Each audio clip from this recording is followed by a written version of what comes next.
নমস্কার, আমি সোহম। আজ আরেকবার ভূত চতুর্দশী উপলক্ষে আপনাদের সাথে উপস্থিত হয়েছি অলৌকিক দুনিয়ায়। আচ্ছা, অভিশাপ কি জিনিস? অভিশাপ কি একজনকে দেওয়া যায়, না একবারেই অভিশাপ দিলেন তো সেইটা দিনের পর দিন চলতেই থাকে, একের পর এক মানুষকে নিজের শিকার করতে করতে? জানা নেই, জানেন তো, সাধারণ জীবনে তো একজন বা দুজনকেই অভিশাপ দিতে পারি, তাই পর পর অভিশাপ দেওয়ার ব্যাপারটা ঠিক এক্সপিরিয়েন্সের মধ্যে পড়ছে না। কিন্তু আজ ভূত চতুর্দশী উপলক্ষে আমি আপনাদের জন্য নিয়ে এসেছি এমনই একটি গল্প, যা হয়তো আপনার জানা জগৎটাকে একটু হলেও পাল্টে দেবে। কে জানে, এই গল্পের কথকের মতো হয়তো একটু পরে আপনিও এই অভিশাপের কবলে পড়তে পারেন।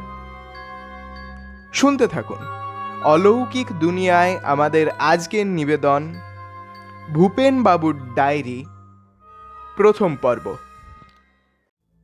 জানি এখন যা লিখব তা আপনারা কেউই বিশ্বাস করবেন না। বলবেন লোকটার মাথা খারাপ, বা হয়তো বলবেন ভূপেন বাবু একজন গাঁজাখোর আধপাগলা বুড়ো। কিন্তু বিশ্বাস করুন, ভূপেন বাবুর সিগারেট ছাড়া আর কিছুর নেশা ছিল না।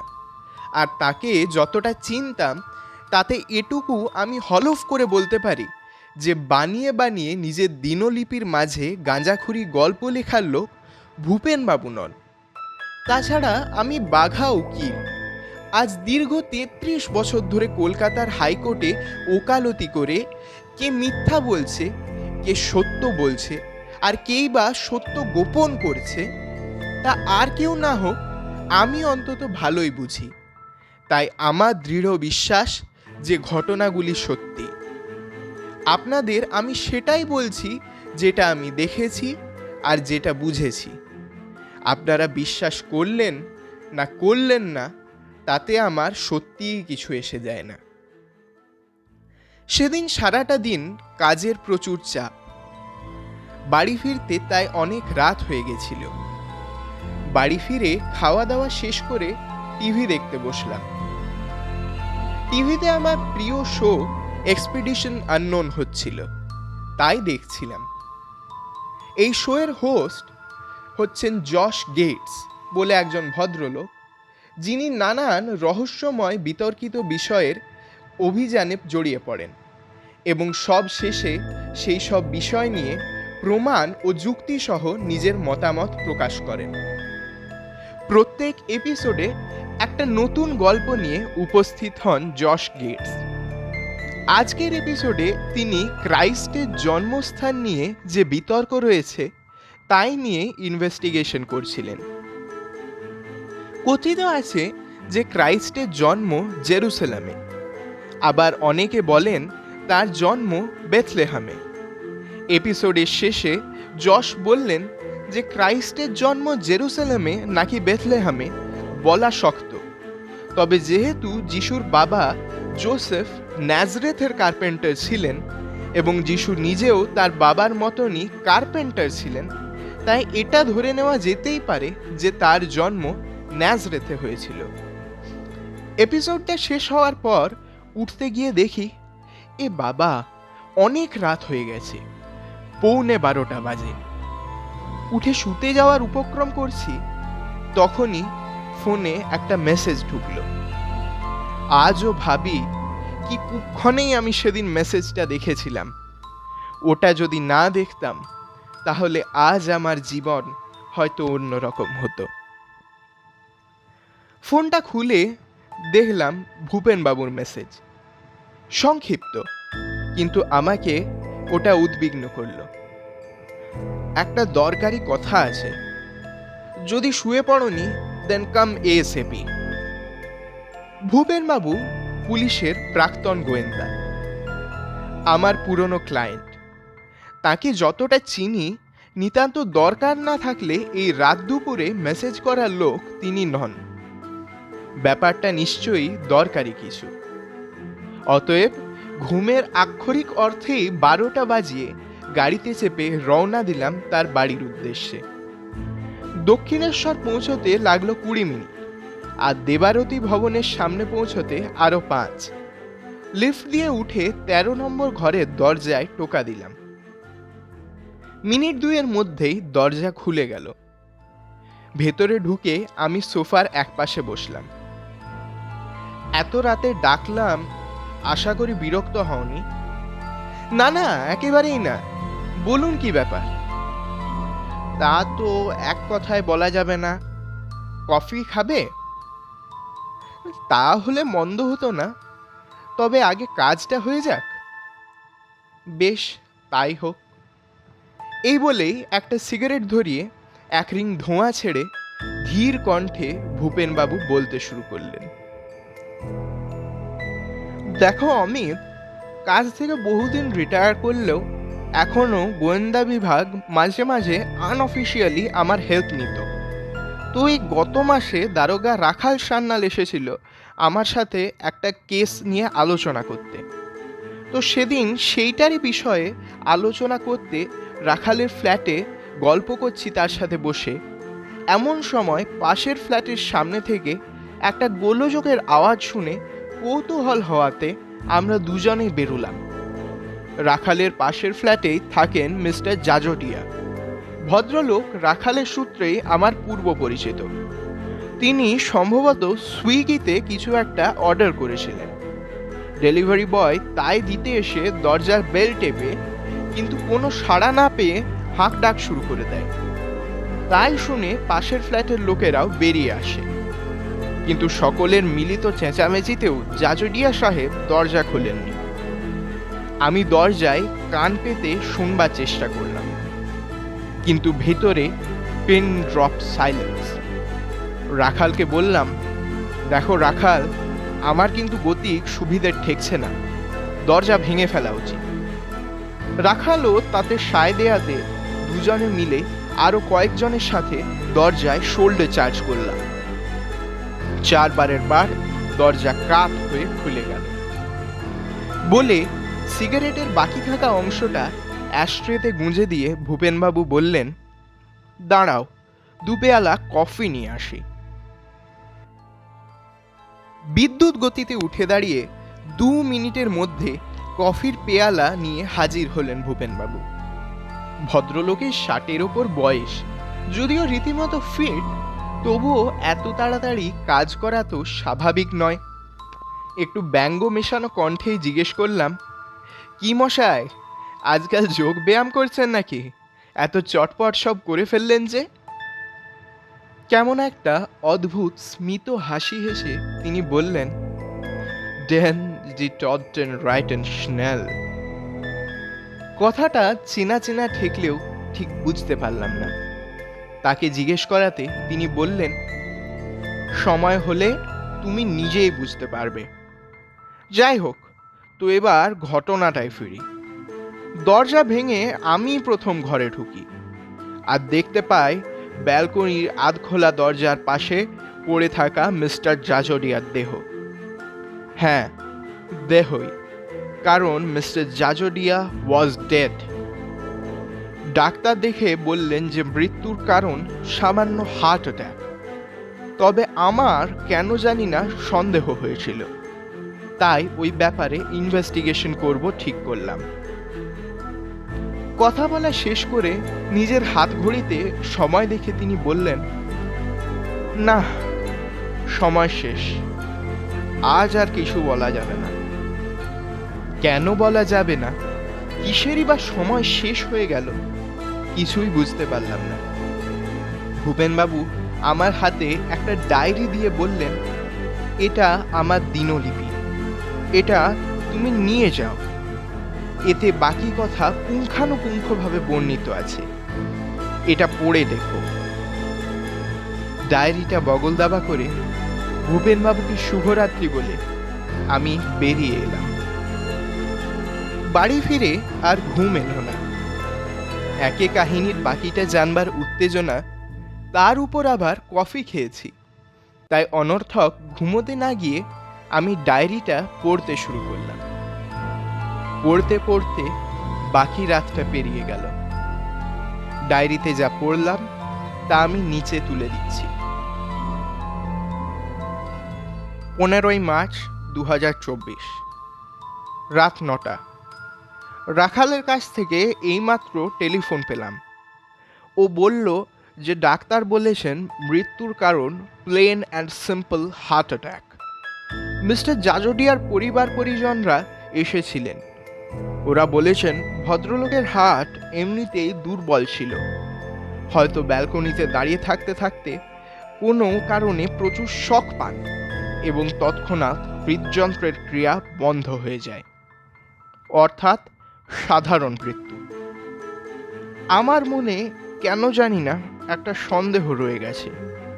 ঠিক কী দেখে সন্দেহ হলো তা বলা মুশকিল, তবে ঠিক করেছি যে ব্যাপারটা নিয়ে একটু ইনভেস্টিগেশন করব। একবার মনে হচ্ছিল কাল রাতে স্বপ্নটাই কি এর কারণ, কে জানে। যাই হোক, আজ রাখি। 16ই মার্চ 2024, রাত 10টা। আজ সকাল সকাল লালবাজার ছুটলাম। রাখালের সাথে সামনেই দেখা হয়ে গেল। দেখি হন্তদন্ত হয়ে কোথায় যেন চলেছে। ওকে দাঁড় করিয়ে ব্যাপারটা বললাম। ও একজন অ্যাটেন্ডেন্টকে ডেকে বলল আমি যেন ওর সাথে ভেতরে যাই, ওই আমাকে যা যা দরকার এনে দেবে। সব শেষে রাখাল বলল, দেখুন ভূপেনদা, ডাক্তার তো বলেইছে যে মৃত্যুর কারণ হার্ট অ্যাটাক। আমার মনে হয় না এতে সন্দেহের কিছু আছে। তাও আপনি একটু খোঁজ খবর করতে চান, করুন। যদি কিছু অস্বাভাবিক বোঝেন তো আমাকে ফোন করে জানাবেন। তেমন হলে চলে আসবেন ফ্ল্যাটে সন্ধেবেলায়। আমি আজ আপনাকে সঙ্গ দিতে পারবো না এখন। দেখছেনই তো, সল্টলেক থেকে একটা খুনের খবর এসেছে, সেখানেই ছুটছি। প্লিজ কিছু মাইন্ড করবেন না। না না, একেবারেই না। তাছাড়া ডিউটি ফার্স্ট। তুমি এখন এসো রাখাল।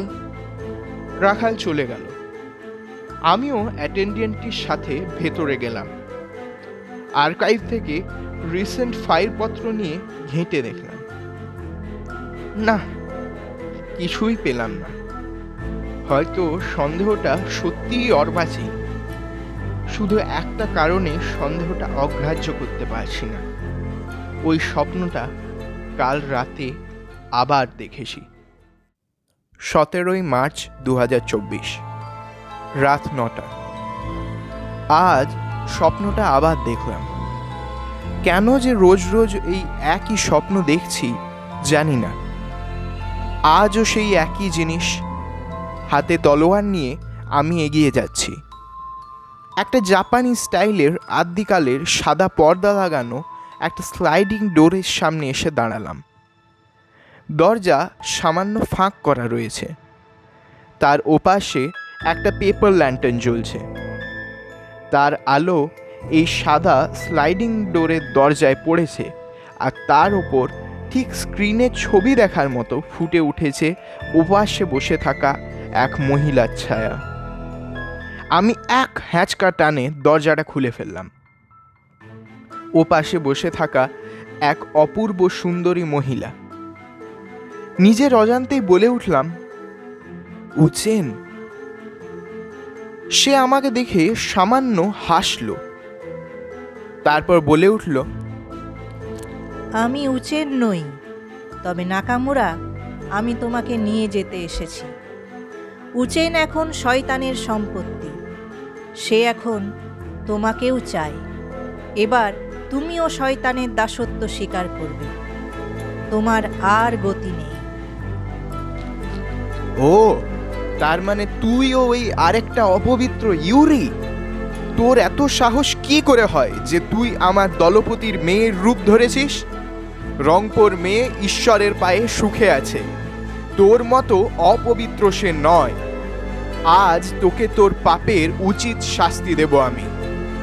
দেখি তোকে কোন শয়তান বাঁচায়। সঙ্গে সঙ্গে সেই মহিলার মুখ সাদা ফ্যাকাশে হয়ে গেল। সে তার দু হাতে সব কটা আঙুল দিয়ে যেন একটা মুখোশকে টেনে ছিঁড়ে ফেলে দিল। তার পরক্ষণেই দেখলাম অয়েল পেন্টিংয়ের মতো সেই মুখের জায়গায় এখন তার আসল চেহারাটা বেরিয়ে এসেছে। তার গোটা মুখ রক্তমাখা, ঠোঁটের ফাঁক দিয়ে বেরিয়ে এসেছে ধারালো এক সারি দাঁত, ডাগর দুই চোখে জ্বলে উঠল নরকের আগুন, গোটা গায়ে অসংখ্য রোঁয়া বেরিয়ে এলো, আর চেহারাটা হয়ে গেল অনেক জাপানি লোককথার জোরুগুমো নামক এক মাকড়সারূপী ইয়োকাইয়ের মতো। এরপর সেই পিশাচি বা ইউরেই বা ইয়োকাই যাই হোক, সে আমার দিকে এক রক্ত জল করা চিৎকার করে ধেয়ে এলো। চকিতে আমার হাতে ধরা তলোয়ার বেরিয়ে এসে সজোরে বিঁধে গেল তার গলায়। যা ঝিলিক দিয়ে উঠল তলোয়ারটা, তাতে মনে হয় ওটা রূপোর তৈরি। পিশাচি আর এগোতে পারল না বটে, তবে সে মুখ বাড়িয়ে আমার কানের কাছে কি একটা বলল, কিছু বুঝতে পারলাম না। শেষে তার দেহটা যখন মাটিতে ধপ করে পড়ে গেল, তখন গলা দিয়ে আওয়াজ বেরোলো, তুইও মরবি, তোর পরে আরও মরবে, এই অভিশাপ তোকে দিলাম। এরপরেই প্রত্যেকবারের মতো সব কেমন ধোঁয়া ধোঁয়া হয়ে যায়। তারপর সব যখন স্পষ্ট হয়, তখন সামনে ফুটে ওঠে মিস্টার জাজোডিয়ার মুখ। যান্ত্রিক স্বরে ধীর কণ্ঠে তিনি বলে থাকেন, আমার মৃত্যু স্বাভাবিক নয়, আওকিগাহারা চেং মোনাস্ট্রি। আমার মৃত্যু স্বাভাবিক নয়, আওকিগাহারা চেং মোনাস্ট্রি। আমার মৃত্যু স্বাভাবিক নয়, আওকিগাহারা চেং মোনাস্ট্রি। এমনি করে প্রায় গোটা 20 বার এটা বলার পর সব আবার অন্ধকার হয়ে যায়। আর তারপর ওই অন্ধকারের মধ্য থেকে অনেকে মিলে বলতে থাকে, আমাদের মৃত্যু স্বাভাবিক নয়, আমাদের মৃত্যু স্বাভাবিক নয়। এরপরে ঘুম ভেঙে যায়। কেন যে রোজ এই একই স্বপ্ন দেখছি কে জানে। 19 মার্চ 2024, রাত 11:30। কাল তেমন কিছু হয়নি, তাই আর ডায়েরি লিখিনি। শুধু একটাই ঘটনা, স্বপ্নটা কাল আবার দেখেছি। আজকেও তাই। তবে আজকে একটা অভাবনীয় ঘটনা ঘটল। আজ সন্ধেবেলা দেখি রাখাল হন্তদন্ত হয়ে ঘরে ঢুকছে। কি ব্যাপার রাখাল, হঠাৎ এখন? ভূপেনদা, সেদিন আপনি বললেন না মিস্টার জাজোডিয়ার রিলেটিভের কোনো ফাইল আছে কি না? তো সেদিন এমনি হঠাৎ করে পুরনো ফাইল ঘাঁটতে গিয়ে দেখি র্যাকের পিছনে একটা বেশ কয়েক মাস পুরনো ফাইল পড়ে আছে। তার ভেতরেই নামটা পেলাম।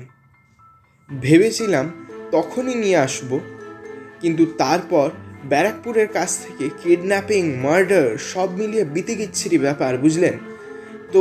আজকেই ফ্রি হয়ে আপনার কাছে ফাইলটা নিয়ে এলাম। কই দেখাও দেখি। ফাইলটা হাতে নিয়ে বেশ ভালো করে পড়ে দেখলাম। একটা সুইসাইড কেস। রমেন পাকড়াশি বলে এক ভদ্রলোক নিজের ব্যালকনির থেকে ঝাঁপ দিয়ে আত্মহত্যা করেন।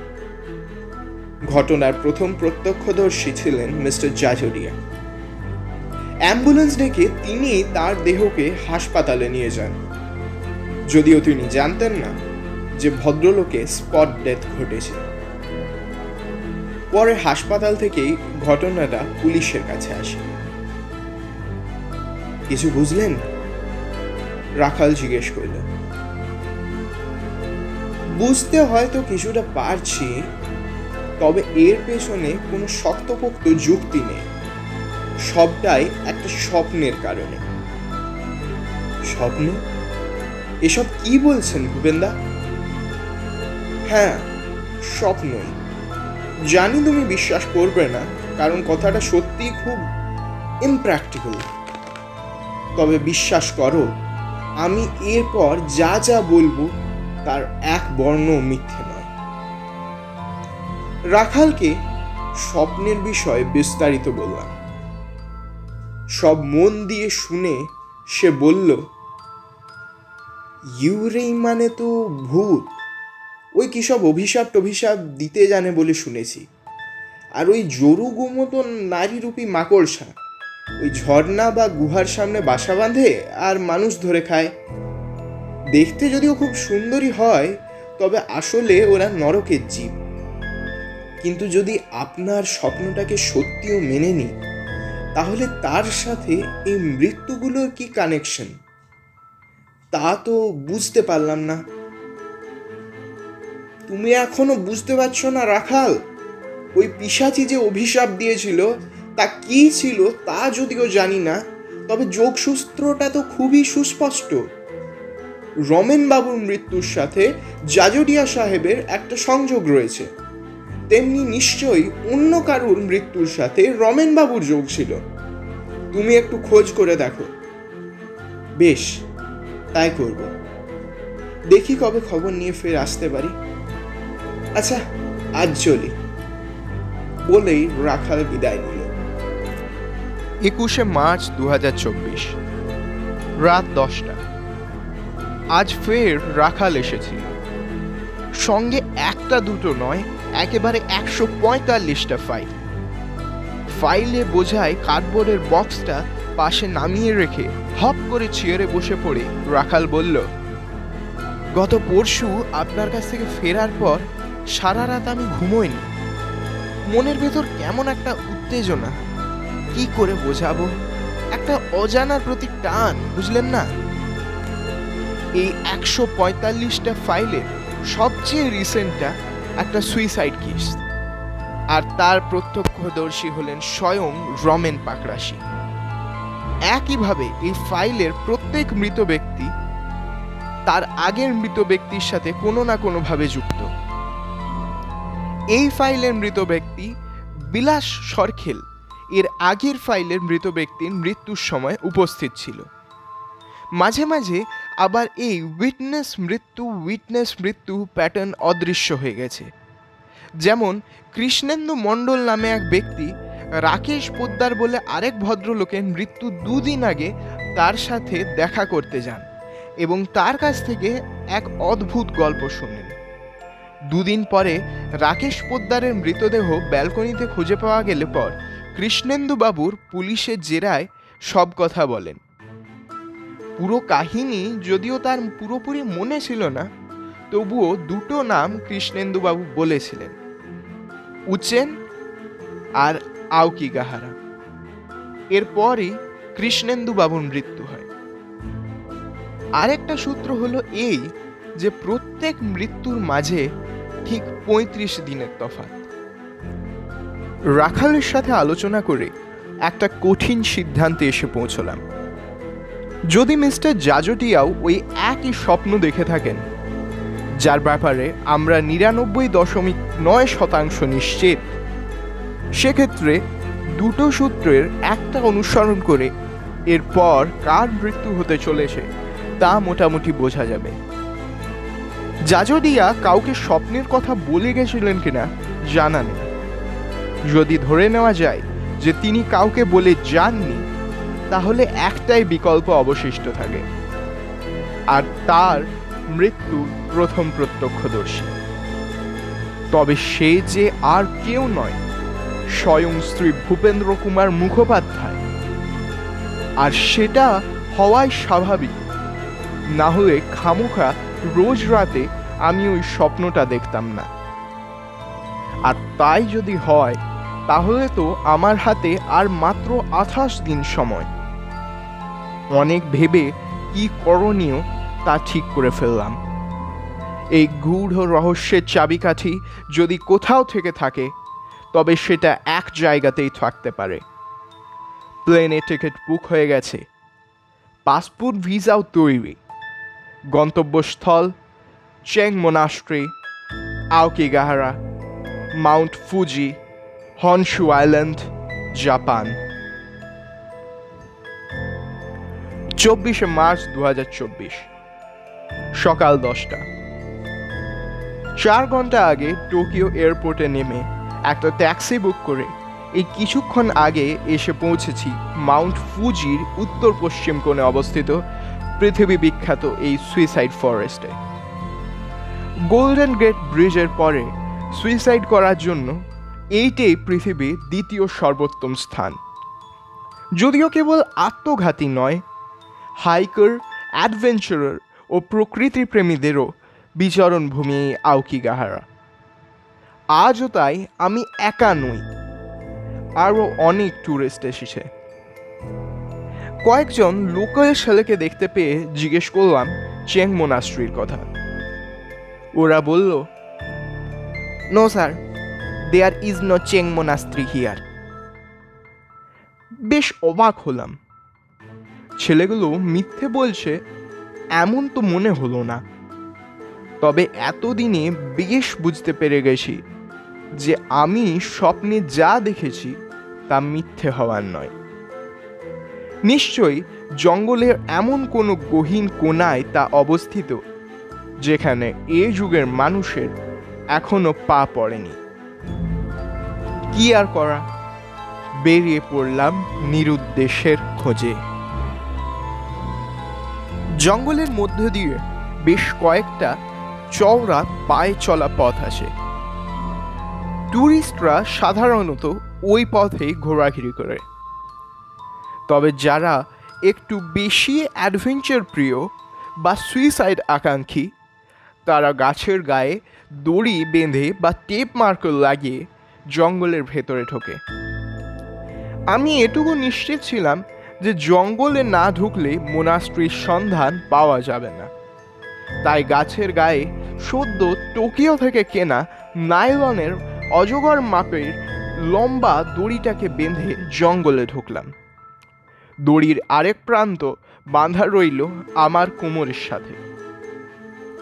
বেশ খানিকটা করে এগোচ্ছি আর দড়িটাকে এক পাক করে জড়িয়ে ফেলছি একটা গাছের সাথে। এইভাবেই আমি ক্রমশ গভীর থেকে গভীরতর জঙ্গলে প্রবেশ করলাম, কিন্তু ঘন্টা দেড়েক ধরে খুঁজেও কিছুই পেলাম না। ভাবলাম হয়তো জঙ্গলের এই অংশে মোনাস্ট্রি নেই। দড়ি খুলতে খুলতে ফিরে যাই সেখানে যেখান থেকে শুরু করেছিলাম। তারপর জঙ্গলের অন্য অংশে অভিযান চালাবো। এই ভেবে পিছন ফিরে দড়িটা ধরতে গিয়ে, কি দড়িটা কোথায়?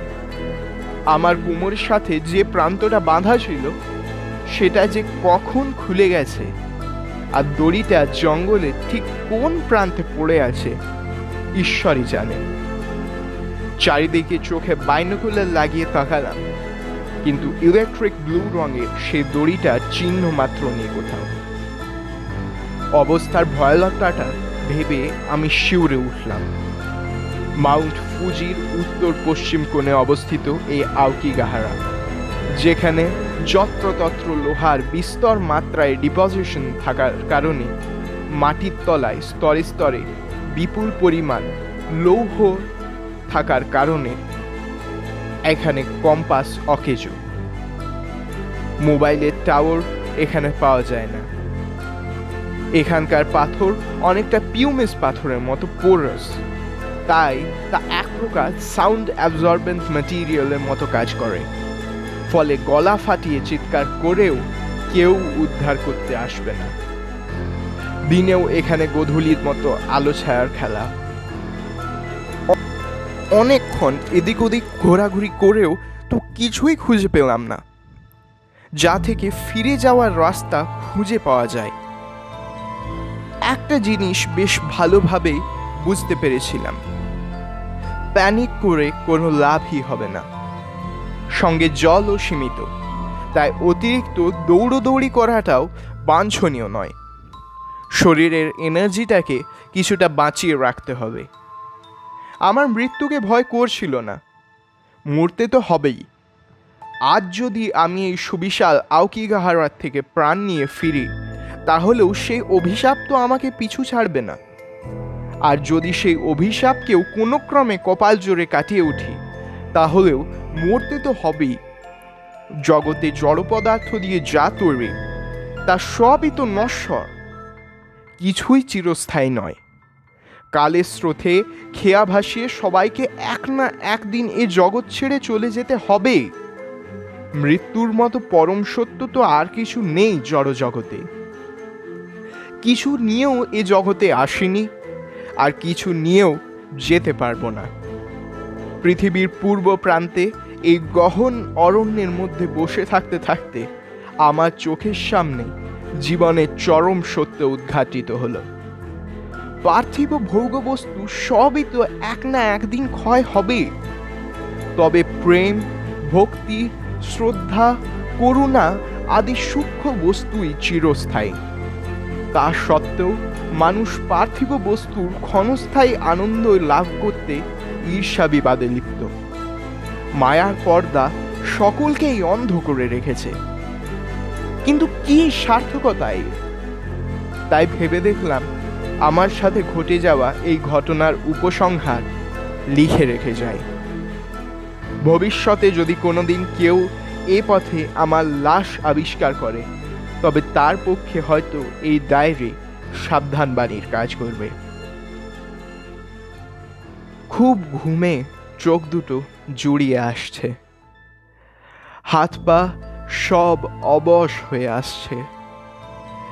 এই নিদ্রায় হয়তো আমার চিরনিদ্রায় রূপান্তরিত হবে। চললাম আমার ভবলীলার সাঙ্গ এবার। হে ধরণী মাতা, আমাকে এতদিন পালন করে রেখেছ, সেজন্য ধন্যবাদ। আশীর্বাদ করো যেন পরজন্মে মানুষ রূপে জন্মগ্রহণ করে দুঃখ ভোগ করতে না হয়।